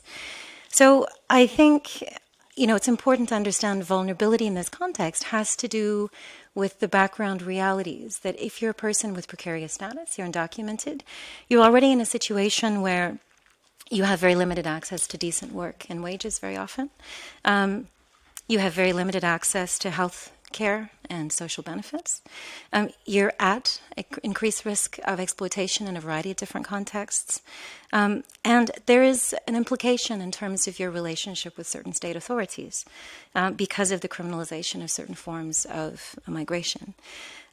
So all of this is not just background, really. It really should be our starting point in understanding what we need to see happen in terms of improving access to protection, services, and justice for everyone, and in particular those facing specific forms of marginalization. And I think it's also important to underscore something very important in the Victims Directive, that of course it is framed around being a victim, being recognized as a victim of a particular crime, but that your right to services and support is not conditioned on engaging with the criminal justice system or with police authorities. That is not a requirement for you to have the right to the care and support that you need. And I think that's really, really important, because part of what we need to understand is that the reality in terms of people's experiences is that engagement with those authorities is something many will not do for a variety of different reasons. And so when we're speaking about undocumented people, I think that's very pertinent, because many of the structures and institutions that in principle are designed to ensure protection and achieve justice, in reality don't actually work seamlessly together for their protection or necessarily in their interest. And so we have to recognize that better coordination and cooperation actually potentially has risks for them, because of exposing them to contact with parts of the system that don't necessarily only have their interests as priorities. And so this really has to be taken into account, and really, as I said before, needs to be the starting point in understanding the barriers to justice and support that they face in the first place, and therefore how we understand what we need to put in place to address that. So, as I mentioned before, part of the context we're speaking of is people. We assume we might assume the seamlessness of these processes and systems, but if you're an undocumented person today in Europe in 2022, chances are you have extremely limited right to basic services like healthcare. And outside of emergency situations. And if you're in a country like Belgium, where thankfully there is a structure that foresees care for you, there are often important administrative burdens. So that cannot be taken for granted as something that is accessible. We also see a situation where most undocumented people don't qualify for public benefits. And this has implications, for example, for women's access to emergency shelter. And we also see that the realities in terms of the close relationship between immigration control and law enforcement, which doesn't only exist in the context of borders, but in our communities, this has real implications for people's safety and their feeling that they can approach different parts of this ecosystem. And so, we think of administrative law as an administrative matter, and it is an administrative matter. But the reality is that criminal law and its tools and its modes are more and more used in the immigration context, especially with regard to certain forms of migration. So, and that criminalization framework means, again, there's a close relationship between policing and immigration enforcement, which has consequences for interactions in the everyday. So, for example, the European Agency for Fundamental Rights did research just last year showing that people from an ethnic minority background are disproportionately affected by police stops for identity checks. And already in 2017, the French Défenseur des Droits found that young men from ethnic minority backgrounds who were perceived, quote-unquote, as black or Arab were 20 times more likely to be stopped for ID checks. So this is a reality of the interaction between law enforcement, criminal justice, and immigration control that has real effects on people's engagement with that part of this ecosystem. And we have the reality that here in Belgium and in other countries like the Netherlands and the UK, there is a systematic sharing of personal data between law enforcement officials and immigration control officials, including in the context of the report of crime. One of our members, the Latin American Women's Rights Association, did a report a couple of years ago about the perceptions of women who have experienced violence, who are migrant women. 62% of them who were interviewed felt they could not get support because of their status. 54% feared the police would not believe them because of their immigration status. And 27% of them who actually reported to the police had their residence permit questioned, with 18% of them arrested for immigration issues as a result of attempting to report. So I think the reality is that people have lots of reasons, whether they're undocumented or not, for why they will engage in different parts of these overarching systems and these institutions. And if you're undocumented, there are maybe additional reasons why you might choose not to engage. Or if you engage, it's after a long time and only because you've been supported through engaging with specialist services beforehand. So one of our members, for instance, in Italy, Differenza Donna, provides a range of different types of support to migrant women. They run shelters for survivors, provide psychological support, do training of a variety of different types of professionals. They also operate a help desk in Ponte Galleria Detention Center, where they often find that women are brought there to be detained who have experienced different forms of victimization, including trafficking. One woman they met and supported had gone to the police to report the kidnapping of her child by her violent partner, and she was taken to the detention center. So all of this to say that I think this is a very pertinent context and understanding that while we all favor a more effective and coordinated approach, the reality is that the lived experience of some of the groups we're speaking about, we need to go beyond that and think about how support is provided. Organizations like Differenza Donna take an intersectional approach to the support of the people they serve, that creates a foundation of trust and understanding of their experience. And they have a focus on empowering the people they work with. We heard already from our colleague from Croatia about resiliency and how this is an important feature of the work with people with lived experience. And they provide support to survivors on their recovery journey, whatever that looks like as defined by them. So to conclude, I know we're short of time, to conclude, but just maybe to say, we did a series of videos last year with formerly undocumented people and one researcher, where they described their experience of being undocumented, what it meant for their sense of safety, their sense of justice, and their hopes for the future. And what they all said they wanted was a world where they have the same rights as everyone else. The right to decent work and housing, to health care, to live without fear of exploitation, and to thrive as other citizens. So I think, again, we need to take their experience as the starting point and the realities of the systemic failures of our existing structures as in terms of thinking about what we need in terms of going forward to remedy that. The current framework, the Victims Rights Directive, provides a strong basis for this already by explicitly being inclusive of undocumented people, and this cannot change in a revision or should not change. It provides unconditional access to services, as I mentioned, regardless of engaging with authorities.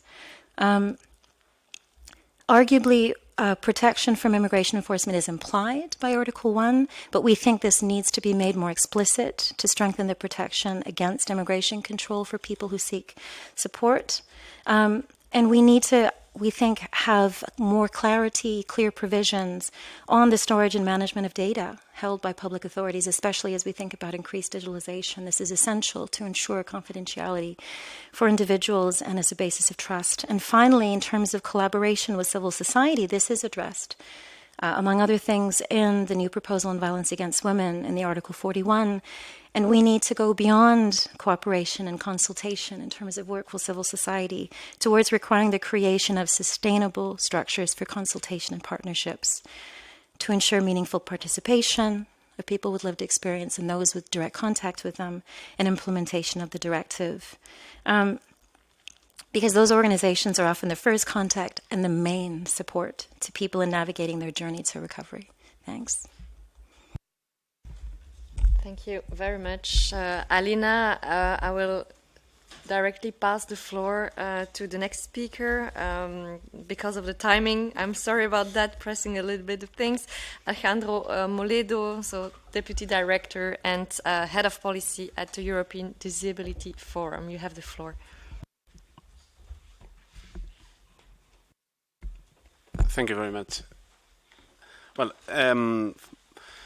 many thanks to Victims Support Europe for inviting us to participate in this panel discussion. I'll try to speed up and go to the point. I mean, from EDF we do work on victim rights policy, and we are members of the Victim Rights platform because we see that persons with disabilities, from all the data and the collaboration with our members at national level and European level, people with disabilities are at a higher risk of being victims of crime, including violent crimes. Sometimes even in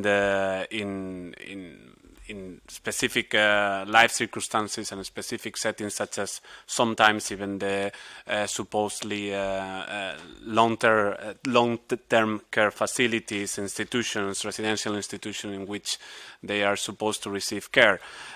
Sometimes it's even domestic violence and by the carers or a relative that also supposed to look after them. So within that context, and also on top of that, the barriers that persons with disabilities find to access justice and also to access some victim support services, we do welcome the revision of the Victims Rights Directive, and we agree with the approach by Victims Support Europe on proposing this comprehensive national framework for victim support services, which should in a way recognize the diversity and these barriers that different victims experience and how they access the support services. In the case of these services, even though obviously we know that one service fits all doesn't work, we recognize that we need to involve all the groups, in the case of persons with disabilities, the support services they have, the health services as well, the staff of the institutions they live in, and to do so, having this, let's say, inclusive approach or mainstreaming disability into these specific services that are for different types of crime or the different types of victims or different kinds of services could facilitate that these services become more and more inclusive and take into account the specific needs of persons with disabilities, which, as you can imagine, we are a very heterogeneous group with many different, let's say, requirements in terms of accessibility, for example, and this is actually one of the main barriers that many victims with disabilities face when accessing the information, that the lack of the accessibility of that information is one of the main barriers, the communication. So if we think of deaf, blind, intellectual disabilities, we need to ensure that the information and the communication means provided are accessible to them. And this also goes into accessibility, for example, of the built environment as well, in police stations or at the courts. The digitalization of justice that Commissioner was mentioning at the beginning, we still have a long way to go as for ensuring that accessibility is included in as a core aspect of those services.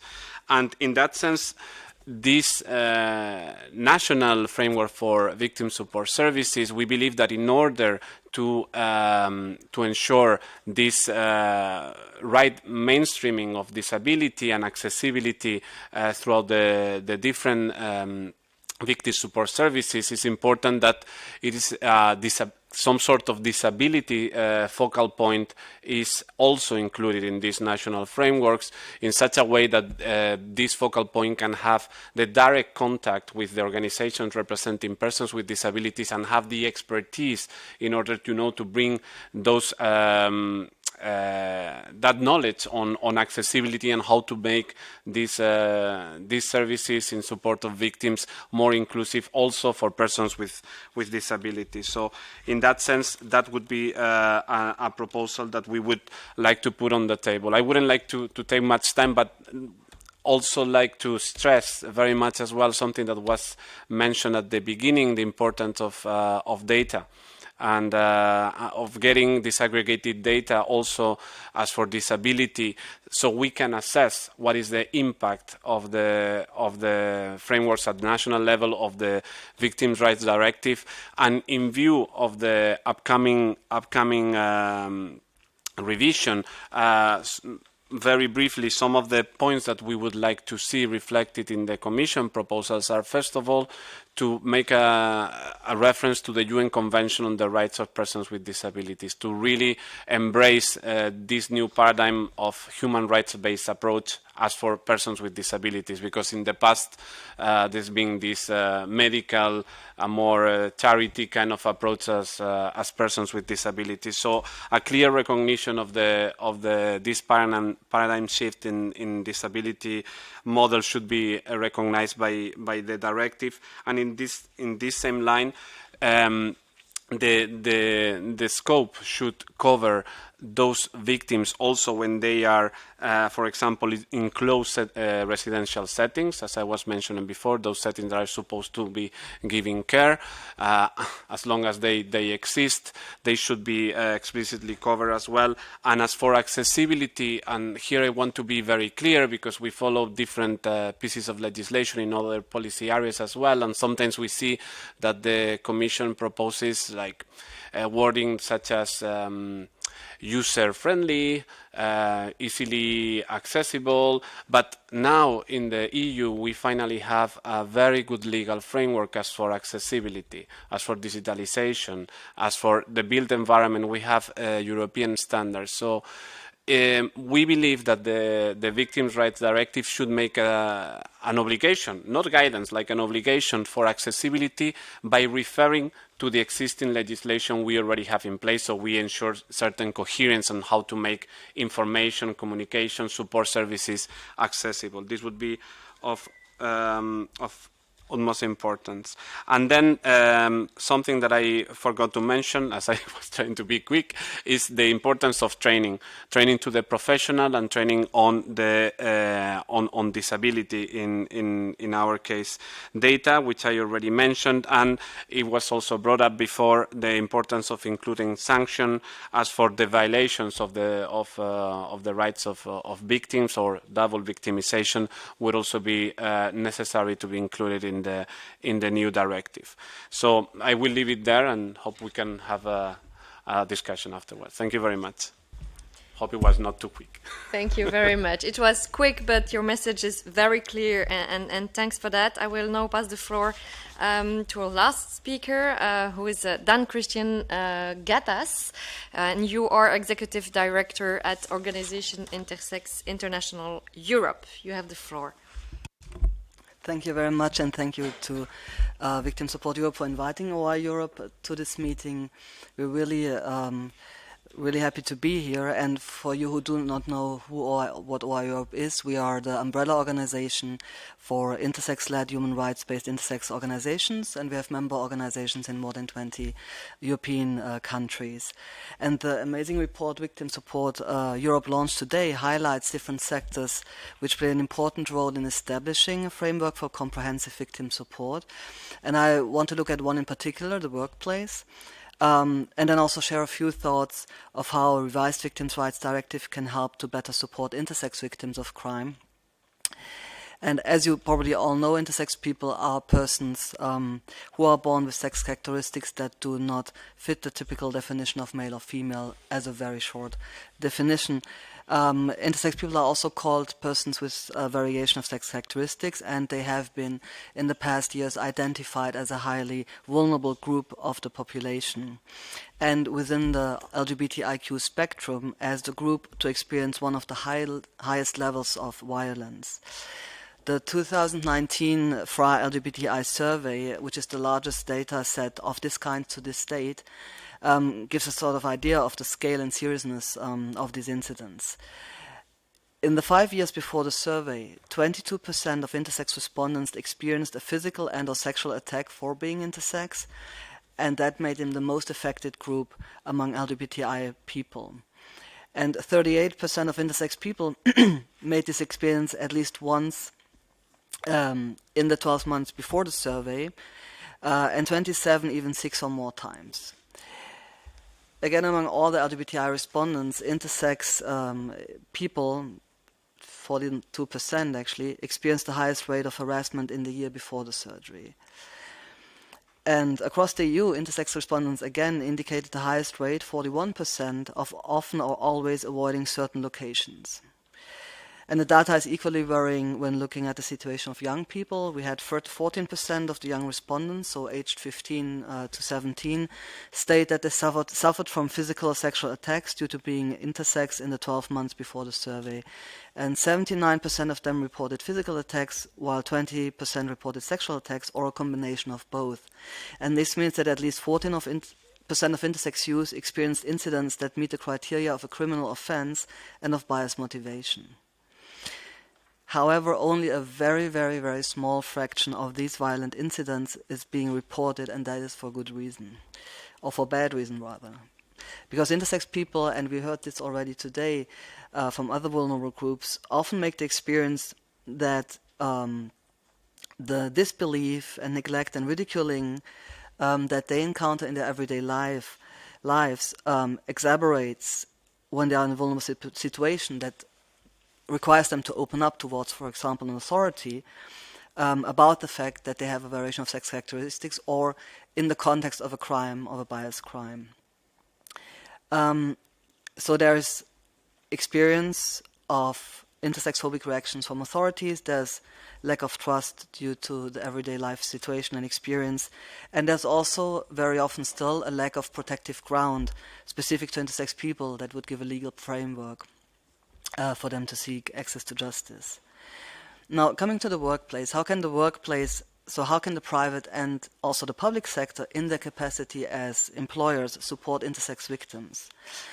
And when we look at the workplace, actually, the first obstacle to receiving support at the workplace often is that, unfortunately, intersex people experience or are at high risk to experience the very same bias and harassment, including hate speech, that they encounter outside of the workplace. Again, according to the already mentioned FRA survey, 38% of people with a variation of sex characteristics experienced discrimination at work during the last 12 months before the survey for being intersex. And this prevailing bias towards intersex people is matched by a generally reduced access of intersex persons to the job market. And this is regardless of their level of education. In addition, many sectors are not safe for intersex employees due to a lack of active measures to cherish diversity. According to an upcoming survey that was commissioned by the European Commission on the situation of intersex people, 48% of intersex respondents said that there are sectors in which they feel they could not work in or would not feel safe or comfortable working in because of being intersex. And of course, this has far-reaching impact, not only on the mental health of intersex persons, but also on their economic situation. And when we look again at the FRA survey, a total of 51% of the intersex respondents stated that their household income makes making ends meet difficult. Again, regardless of the level of education. So higher education did not change the numbers. Work is really a central element of our daily lives. And this is why the private as well as the public sector are strategic points to ensure better support. And the workplace is safe clearly should be a safe space with a zero-tolerance policy for harassment and exclusion and discrimination. And this is necessary in order to be able to accommodate the need of any vulnerable minority, but even more so a member of a vulnerable part of the population that has become a victim of a crime. Creating work environments that are safe for all parts of the population, that actively cherish diversity as an asset, is, we think, a key action and one of the most important measures that private and public sector employers can take to accommodate the needs of intersex people, but also in particular of intersex victims. There are some guidelines that provide some information about the specific challenges of intersex people at the workplace and how to reduce and eliminate them. For example, a 2020 study commissioned by the German Federal Anti-Discrimination Agency. There is the OI Europe, ILGA Europe Toolkit Protecting Intersex People in Europe. And then there's also a 2014 guide on Employer's Guide to Intersex Inclusion that was published in Australia by OI Australia. And the latter mentions 3 important steps for the aforementioned inclusion strategy. The first being to provide a human rights-based guides on intersex to human resource leaders, managers, and diversity professionals to raise their awareness. Secondly, to plan dedicated training sessions to inform and educate all employees on intersex. And these provide an opportunity for employees to engage with the topic, ask questions, and learn from the experience of others, and therefore become more aware, but also much more accommodating to their intersex colleagues. And then thirdly, to design a policy of zero tolerance of stigma and discrimination. And this needs to include constant commentary, innuendo, jokes in relation to one's sex characteristics, because even if an intersex person is not directly confronted as the target of such a joke, living or being and working in an environment where this is sort of like okay or common practice is already really problematic, I think, for everybody, but even more so for a person that makes part of a ignored and already discriminated part of the population, where harassment and discrimination and violence is centered around their sex characteristics. These activities can form a part of building strong alliances with intersex civil society and should also form a part, in our opinion, because intersex civil society has the expertise on the subject and can provide such trainings. And so basically the workplace and such activities that are implemented at the workplace will also help to implement the national priorities related to the provision of specialized support to victims. Another form that this can take is financial support to victims support organizations and charities and civil society organizations that are specialized in working with intersex victims and other marginalized population groups. But coming to the national priorities, there's still a need to make the fact more visible that intersex-phobic crimes exist, that intersex people are specifically vulnerable victims, and also to establish a protection framework that is inclusive of intersex people and also a legal framework that is inclusive of intersex people. And clearly the Victims Rights Directive plays a central role because it sets the tone and the inclusion framework that is relevant for the member states. And the current version of the directive is not yet inclusive of intersex persons, which is not a surprise due to the directive's age. So I was really very excited to listen to the plans of such a comprehensive revision of the directive that the European Commission presented today, because member states really need to become aware and actively ensure a better protection. And in regards to intersex victims, a revised directive should therefore, as a minimum from our perspective, expand the current recital 9 on non-discrimination and recital 17 on gender-based violence to include the ground of sex characteristics, in addition to what is already there, which is sexual orientation, gender identity, and gender expression. Or then there's recital 56 on individual assessment, where intersex people need to be included as a specifically vulnerable group of victims so that they can get specialized victim support. And another key element that was already mentioned by my colleagues is to increase knowledge, and this includes, of course, disaggregated data collection, which would allow for better prevention and support and, of course, evaluation of the implementation of the directive, which would mean, from our perspective, again, to expand, again, current recital 64, on systematic and adequate data collection to include protective grounds or bias motivation. So this would be for intersex persons specifically sex characteristics and intersex-phobic attacks. And this should be part of the data collection where the data is available. And of course, also member states should have the obligation to report the data if it's available, so that we can get an EU-wide picture of the situation. These are only a few thoughts, and I'm really looking forward to the next step of this really important process. Thank you very much. Thank you, Dan. Thank you to everyone on the panel. It's 4 o'clock now, but I think there's been so many interesting things that have been said, both in this panel and the previous one, that if it's okay with everyone, we'll just take an extra 10 minutes of the coffee that's due afterwards, and maybe ask if anyone has any questions, either in the audience or if Saskia, you have any questions. Are there any questions either for the three here, for those that spoke earlier, or also on the victim support framework itself? I don't see any questions. Or are you thinking? Saskia, did you have any response? The previous speakers are still there also. We do. I think, is Federico here as well? Yes, there. Ah, yeah. Federico is there. We have Biren there as well. I can maybe have question or thoughts about it, because you've been, and thank you for that, addressing specific situations related to your main areas of work: migration, people with disabilities, intersex people.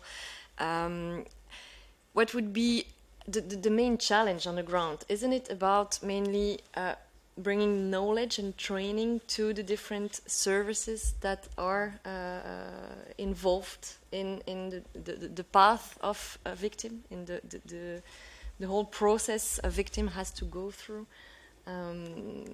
Isn't it also mainly a lack of knowledge about the specificities of each kind of victim, I would say, for the police forces, services, the judicial level, and so on?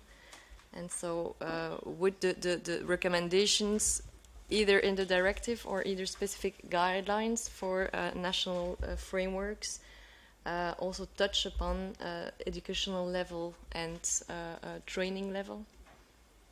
What do you think?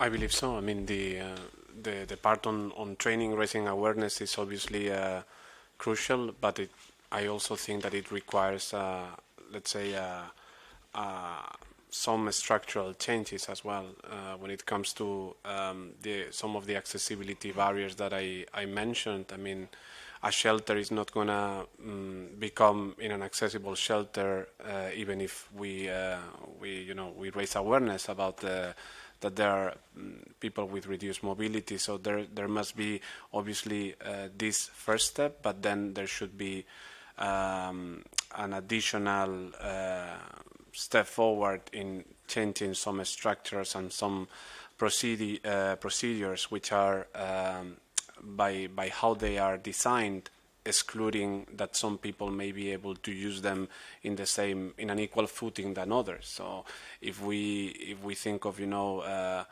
accompanying the victim and having those specialized victim support services, we are not saying that persons with disabilities should be directed to a specific service just for persons with disabilities, regardless of the type of crime, regardless of the type of victim and so forth. No, is to make those services more inclusive, and then if they don't have the capacity, then in that case to redirect the person to a more appropriate one. But the end goal is to make all those services to ensure that this national framework in support of victims becomes more inclusive, and that's obviously a process. Yeah, I think my mic is still on, yeah. So I would completely second that, and when it comes to intersex people, the fact really is that training, education, raising awareness is really at the core of the work that we do, that our national members do, because the knowledge about the existence of intersex people is still so scarce that this is the first step for basically everything. And the challenges that our member organizations encounter on national level very often is that there are still few, because again also of course the intersex organizations face, the members of those organizations have to deal with the same things that I just mentioned, but also are still very much underfunded. And then very often the trainings that they provide are not paid for. So we have this really complicated situation where basically training is direly needed. The organizations or people that are best equipped to give the training and want to give the training are in a economically, financially vulnerable situation and do much of that on a volunteer basis. So this is neither sustainable nor really comprehensive in the sense of like the scope that this actually needs to have to be really efficient and effective and fast, because it's like one small step after the other. So structural changes would be really important, also on the funding in regards to funding schemes of these services.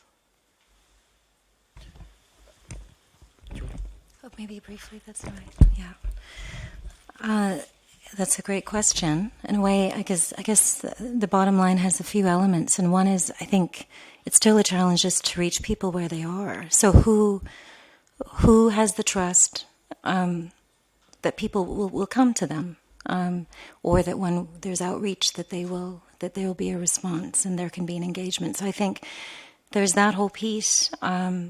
And again, that would be victim-centered in the sense of really oriented around their needs and not necessarily around an endpoint that requires an engagement with the criminal justice process. So, and I think the second aspect of that is like the unconditionality of the access to services. There are many, many barriers that still exist. In terms of accessing shelter, we heard about insufficient access to legal support, but again, not only legal support in engaging with criminal justice processes, but many people in accessing basic benefits to help them come out of situations that result from having been victimized, resolving their status, which is a huge part of them being re-victimized. So there are a variety of different ways in which people can be supported through legal assistance where there are gaps.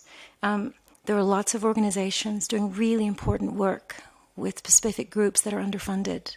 And also because there is a sense of competition that I think we need to really overcome and recognize where we need to have a specific adapted set of supports and where we need to have complementary, broader supports, but adequate support where it's needed. So there is insufficiency in financial support. And last but not least, on the training piece and knowledge, I think, yes, where people do want to engage in structures, we need to do better with our training, but I think and knowledge, but I think we also need to see that some of the impediments we face are not only about knowing more, having better understanding, they're structural, it's about our approaches and our mindsets. And that's why, again, I was saying about intersectional approaches, about other legal frameworks that create a context where people are at risk of victimization in the first place and face barriers to.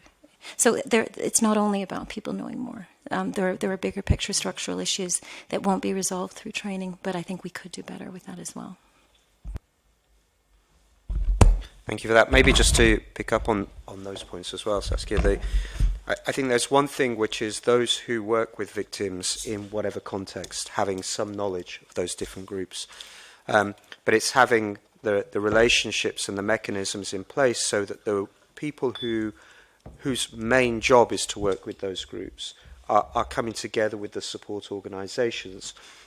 And I think, as Alina said, part of the problem in a lot of our sectors is that competition is created and encouraged either because of funding processes or mechanisms or because those who shout loudest may be rewarded most. So we need to have better mechanisms for working out how to bring people together to work in a collaborative environment rather than seeing that they have to shout for their corner, in which case that just encourages that division. One of the things that we've been promoting and we've tested over in Estonia with the Estonian government are community needs assessments. So this is a process where you bring all actors together within a specific location and you do an analysis of what are the gaps, what are the needs in that part of the country, and then you have a long-term assessment which says, okay, this is where we need to get to, what are the resources we need in order to get to that. That's a collaborative process for making sure that everyone can work together. So I think that this is part of what's the problem at the moment. We're all working desperately trying to get funding, desperately trying to be heard and to grab attention when it eventually comes to victims, instead of working out how we can operate together, and the state has a role in making that collaboration happen. I think we've just got one more minute. I wanted to ask Federico a quick question.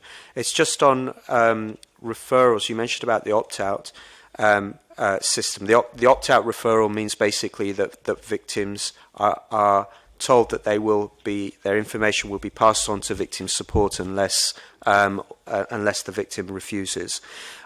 In Portugal, why is this not in place now, do you think? Is it about money? Is it about time? Is it about data? What's the issue over in Portugal? I think it's about inertia of the criminal justice system authorities, because there is will, and for example, we at Victim Support have some protocols for some specific crimes. For example, with one of the police forces that investigates sexual crimes against children, they refer the children, of course, depending on the consent of their legal representatives, but they refer those cases for us. And even with some police stations, we have that. But on a national level, from the directions of the police forces, this is not happening yet. And what is really strange, I would say, is even for domestic violence, and it's very, very clear both in the law and in the internal regulations of the police forces, this is required, but this is not, it's not taking place because at the end of the day, it depends on a decision on a national level that was not taken yet. Thanks for that, Federico. I'm going to hand over to Saskia to sum up and conclude. Thanks. It's going to be difficult to conclude, and I'll try to remain short. I know it's saying that is always dangerous, right? I'll just pick up what you lastly said, the need for better collaborative processes at national level. And there's one dimension that was not addressed today, or maybe I missed it, but it's the transnational level. And it's one more challenge, because we know that victims might be victims in several countries or be from another nationality, and that's what happens on the ground also. So that's also a dimension that needs to be addressed better, I think. So thanks for the very rich exchanges of today. I think it's also why we are a little bit down now, and maybe the coffee break will also bring other questions and further exchanges. I think what I take back with me from today's exchange is the real need for policy coherence also. So we have this work, ongoing work on the directive, but this is also important to mention that there are other strategies, there are other conventions, existing ones, that need to be included in the overall approach of the directive on victims' rights. We also need, and that's where you mentioned that in your last answer, but this is all part of the work that needs to be further done on building inclusive societies. And this is why we need policy coherence, because there are many aspects that have been mentioned today that will not be solved by the Victims Rights Directive, but that also have to be dealt with in other policies.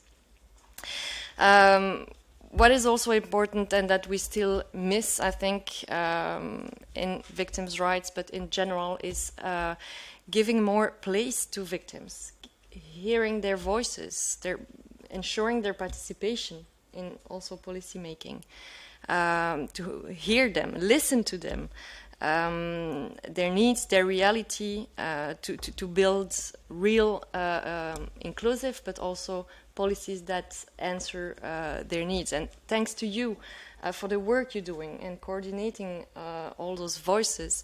But I think after 3 years of being in the European Parliament, we still miss this systematic approach to work with the first people concerned.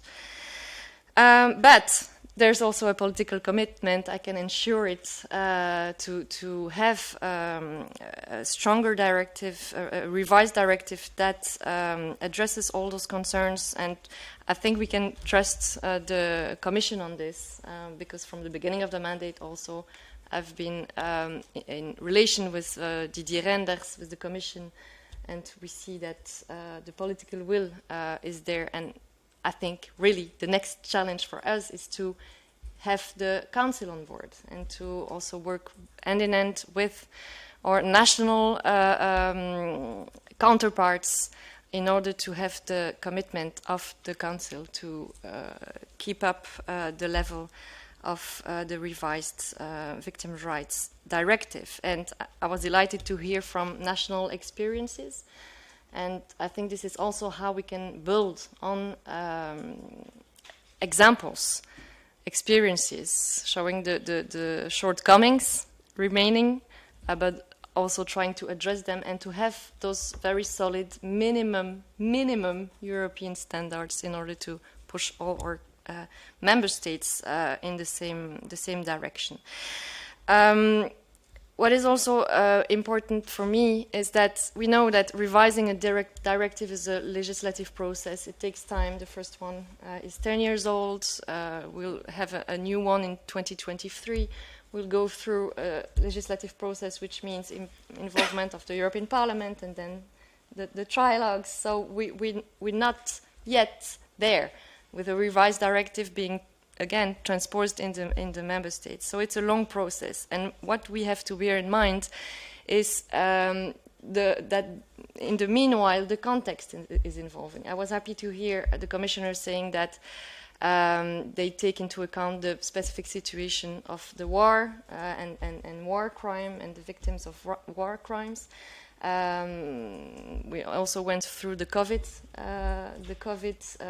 period, where we also see all the specific needs emerging in such hard times.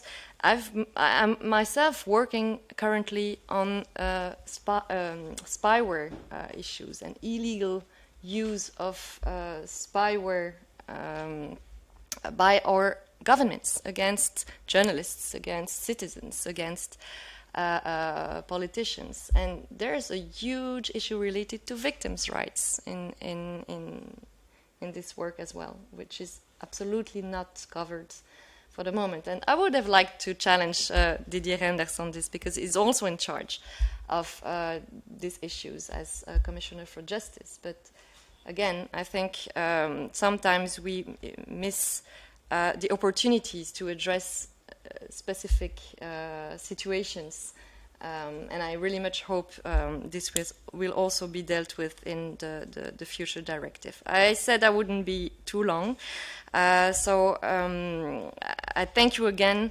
and also to the three latest speakers, because addressing these specific vulnerable victims through, and that's my end word, through a human rights-based approach and intersectional approach is also very important, and this will be done at our level at least. And now my commitment is to involve my colleagues at the European Parliament level in order to have a strong coalition in favor of a strong and improved Victims' Rights Directive. Thank you to all of you, and now let's have further talks and exchanges around a good coffee. He hoped for more than a coffee, but it's not yet cocktail time. It's in between, but we can do it afterwards. Thank you very much, and thank you also to Victims Support Europe for all this event, but also for all the work you're doing. Thanks.